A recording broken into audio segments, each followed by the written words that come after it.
అందరికీ నమస్కారం అండి. ఈరోజు డిసెంబర్ 21.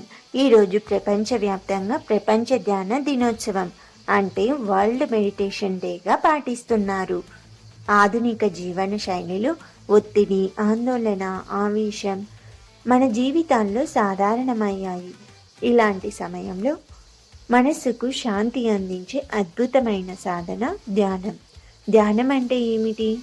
ధ్యానం అంటే మన శ్వాసపై దృష్టి పెట్టడం, ఆలోచనలను నియంత్రించడం, మన అంతరంగాన్ని ప్రశాంతంగా మార్చడం.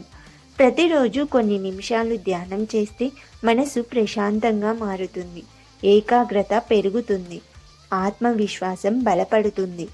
ఐక్యరాజ్య సమితి ఈ రోజును గుర్తించడానికి కారణం ఏమిటంటే, ఒక వ్యక్తిలో శాంతి వస్తే సమాజంలో శాంతి వస్తుంది, సమాజంలో శాంతి వస్తే ప్రపంచంలో శాంతి ఏర్పడుతుంది. ఈరోజు మనకు చెప్పే సందేశం ఏమిటంటే, బయట ప్రపంచాన్ని మార్చే ముందు మనలో మార్పు రావాలి. మిత్రులారా, ఈ రోజు నుంచి రోజుకు కనీసం 5 నుంచి 10 నిమిషాల పాటు ధ్యానం చేయాలని నిర్ణయం తీసుకుందాం.